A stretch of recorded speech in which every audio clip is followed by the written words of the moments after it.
that is not a realistic translation of what is on the internet.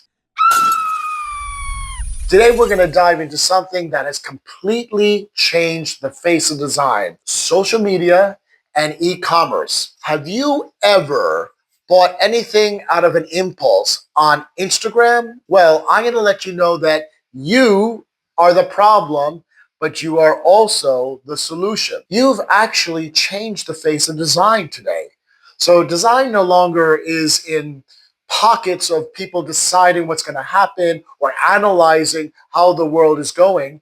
You actually decide today, just by way you like things, how you spend the long time you spend on each article or image, your opinions. Those are all plugged into algorithms.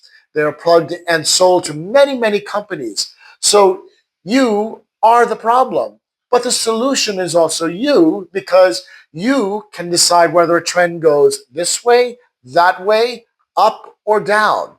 So how are you deciding, and how can you make your choice count the way you want it to count? You're not the only one. Over here, I'm a victim as well. For example, I bought a ceramic bowl and it looked really interesting. I spent a bit more than I wanted for it. I was kind of happy when I got it. It's because I spent so much money, I made myself happy and hating it at the same time, until I showed it to my mother. She was like, "You spend what for that? You know, that's just a clump of clay, and you can get them at the garage sale. They use them as paperweights. Don't go wasting your money on the internet when you can just go down to Mrs. Jones' garage sale and pick one up."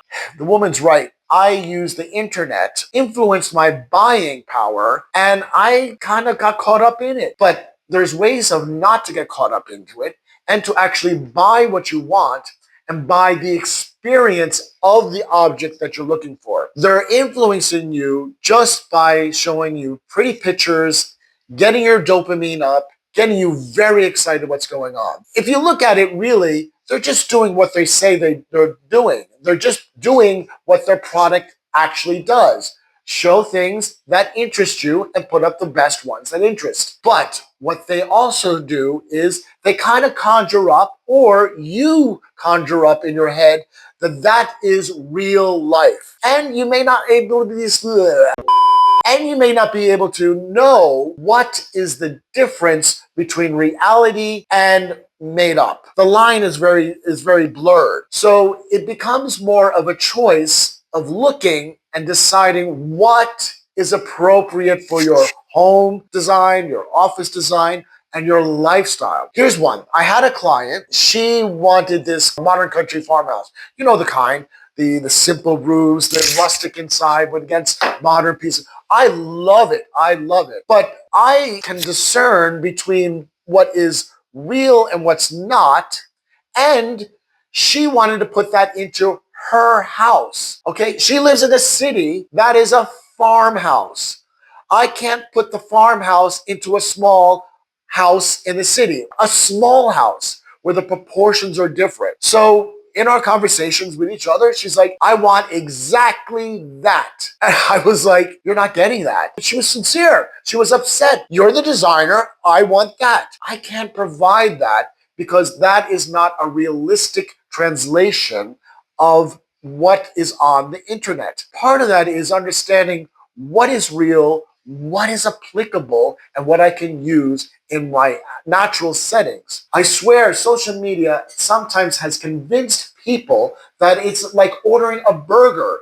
You get the exact replica of what you see on the screen, and you can put it in your house anywhere you want. We know that's not possible. We get an abstracted version of that, how we can place it in our home and how it can work for us the way our needs are. And I was just talking to my Aunt Flo, and you know she has an opinion. And she was saying to me, she goes, "You know, Gary, Pinterest and the internet and all that are for people who lie to themselves. They lie. They think they want to have a 5-star hotel bathroom in a 1-bedroom apartment in Queens and wonder why they don't get it. Because it's unrealistic. Yes, if I'm in a 1-bedroom apartment in Queens, I design my space for that to have the feeling of the five-star hotel bathroom, room, whatever, not the exact bathroom that I put into that space.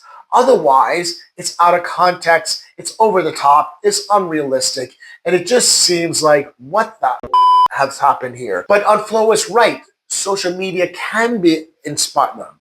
Unflow is right. Social media can be I love when you make mistakes, Gary. not me. But she was right. Social media can be inspiring, but it creates unrealistic expectations. So that's why Victor didn't ask his question. It does create unrealistic expectations.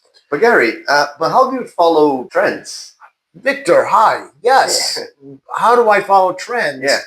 Well, you see, you have to understand that when social media has something and it goes to the mass media market or everybody, the trend is already over. So you have to get ahead of the trend, means you're the one who creates it. And then before it goes viral is when the trend is actually happening. When it goes viral, it's over. Yeah, makes sense. So how you create trends is you look and see around the peripheral, what's the word I'm looking for? Peripheral, the edge. Just can we do that? You look around the edges and you see what is really cool and what's happening. And then before you know it, you actually are becoming in tune to picking up trends, what's cool, what's going in, and what's going out. Then we have the rise of online shopping and e-commerce. So, and this is affecting how we have trends as well. So, for example, you might get a ceramist in Japan creating beautiful bowls. You might get someone from Mexico creating beautiful woven rugs. And you might get someone from, let's say, Sweden creating wonderful furniture. Because we can go anywhere in the world, I once chose this rug from Morocco. Because we can go anywhere in the world, I once chose this rug from Morocco. It was wonderful. It had this great craftsmanship. It has a beautiful modern design to it. It wasn't your typical. And it was very, very costly. And of course, when I showed my Uncle Joe, this, he was appalled that I would have spent that amount of money on a rug. He's like, Gary, why do you go do that? I can get a rug off a truck in Brooklyn for only $100. Why would you go all the way to Morocco and spend all that money for the same thing? It's not the same thing. The difference is there is a story behind the rug I had. There are craftsmen in Morocco who have done this. There are small businesses creating things, moving design forward. Coming off a truck in Brooklyn, I have no idea where that's coming from. And actually, I don't know what was wrapped in, so I don't want to know that either. But what I could tell you is that the story is in where you buy things, the craftsmen, and who you're supporting. Are you supporting the rug, the small company in Morocco, another company in Mexico, another one over in Utah, wherever you are? That is what's so cool and interesting about design. Don't be a slave to trends. Actually look what you're buying and actually know what it is before you buy it. Okay, here's some practical takeaways from everything I said today. Number one, first dig deeper. What I mean by that is look into a little bit about where the product's coming from. Do you support this industry? Do you support what they're for, what they're not? Do you support a small group of people? Or for whatever reason, does that align with your values? Dig deeper. Next one is support small artisans. They are the key to innovation today. They've always been the key. It's the small artisans that actually create innovative things that trickle up to the mainstream. So support artisans, work with them, look for them, and actually just spend a little bit of time and find out where they are. Browse the things, look online, see what they are, and then when you actually go online and you see them, go to their website, please. They would love for their SEO to go up that you like their products.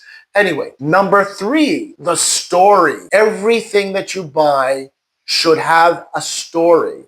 So if there's no story, there's no value.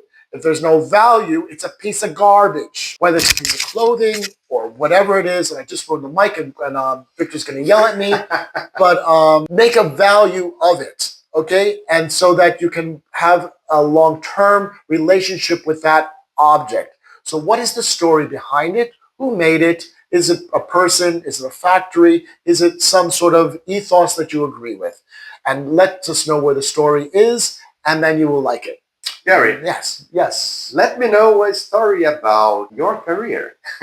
My career? Yeah, home design. I'm originally from New York. I came to Ireland, was hired by a company, and then after that company, I started my own company. And from that, I just love the Irish culture, and I love the way their design can be international. With my New York background and my Irish culture that I'm learning every day, and my international friends around the world, it just seemed like the natural thing to have this company and be more exploratory, more innovative. How's that? All right, Victor. The fourth one is timeless. And that is fads fade. You can keep some fads around for, nostalgia's sake. There's nothing wrong with that. But when you get to bigger ticket items, you really don't want to have it so faddish that you're going to have to replace it within a year or two or three. You want it to have to last a long time. So be selective, not boring. There's a difference between boring and not doing anything and being fad conscious that it's going to last a long time. The last thing I want to hear from you is boring people doing boring things because you don't want to do any fads. Fads are good because it pushes us to do new things. You just don't want to go overboard. How's that? All right. I gave you a lot of stuff today, and I know it can be confusing between what's the do's and what to don'ts and what the D's and if I'm going to buy. Stop overthinking. If it works, if it lasts, it's fine.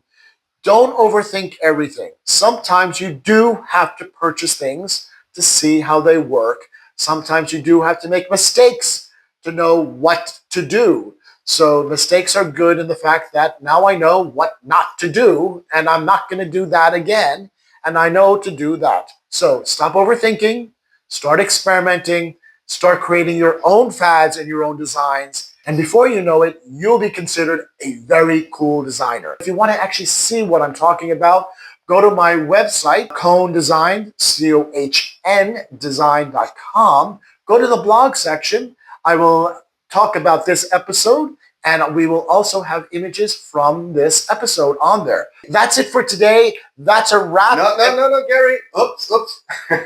What up, Victor? What up? Article, social media. Yeah. Oh, social media, sorry. I also have, check out our Instagram, our YouTube channel. We have a YouTube channel, Cohn Design. And also on LinkedIn, we have some really good articles there. So there's a bunch of stuff for you, so you can look at it. And I'm out of here. Is that enough, Victor? Can I go? Enough. All right. Bye, guys. I'll see you later.